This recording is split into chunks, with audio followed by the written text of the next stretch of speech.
Thank you so much for having me this evening.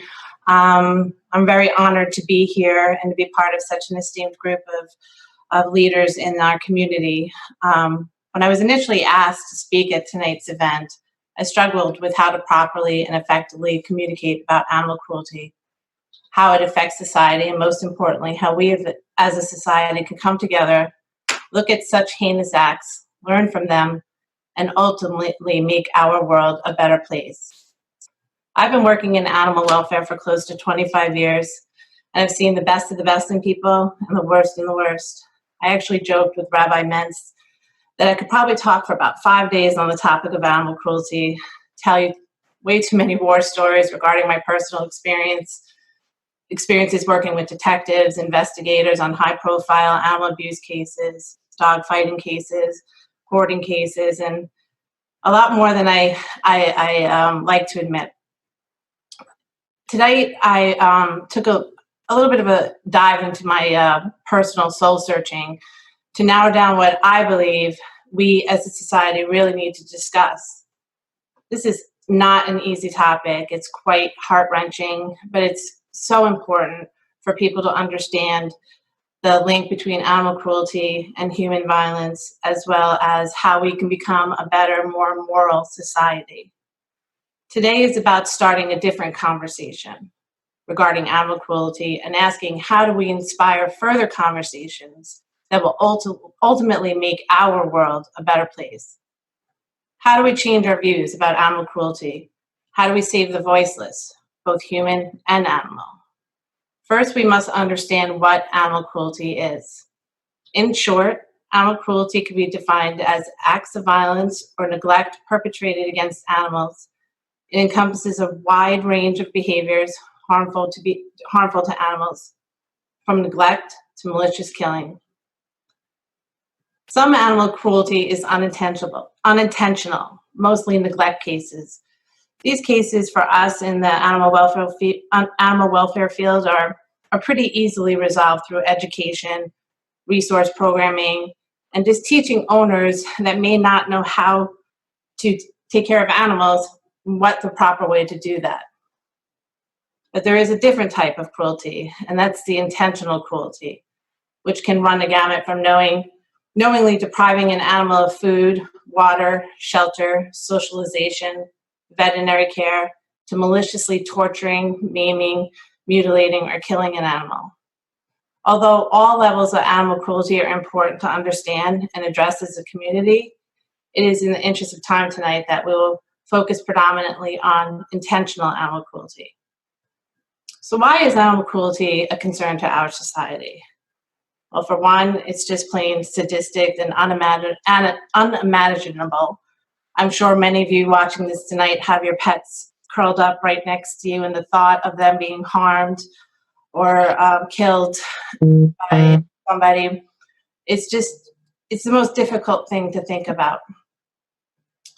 Unintentional animal cruelty is also a sign of psychological distress, and it often indicates that an individual has been a victim of violence in the past or may be predisposed to committing acts of violence.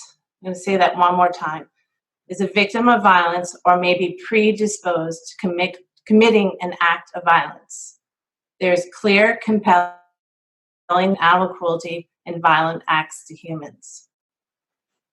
Animal cruelty affects our entire community. In fact, some really important statistics to know is 87% of domestic abuse victims report that they've witnessed their abusers abuse animals in their home. 87%. People who commit animal cruelty are 5 more times likely to commit violent crimes. And a study I just read yesterday, which I found incredibly interesting and important, especially in this day and age, is that shooters from mass school shootings have a history of cruelty and animal abuse in their past.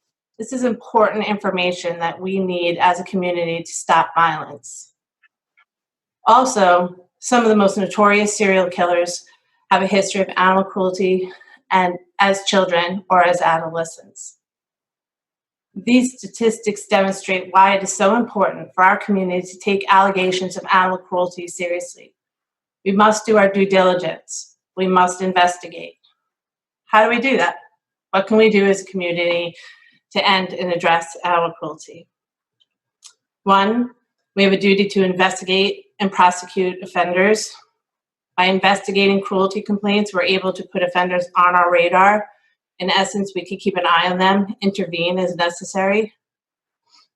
We can also provide a family that may be in distress and a victim of domestic abuse an opportunity for help. And by prosecuting offenders, we can prevent future animal acts of cruelty. And depending on the severity of the case, we can have prison time, mandatory counseling, relinquish of all animals, and prohibiting future ownership of animals can be mandated.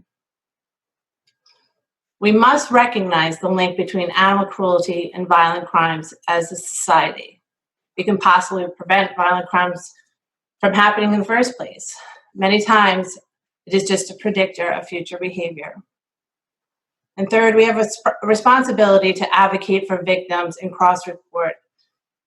At the legislative level right now, we are working on putting a database together for both victims of domestic abuse and as well as animal crimes cases. So that way investigators and the law enforcement officials can cross-report and look people up and have a better idea of what's going on.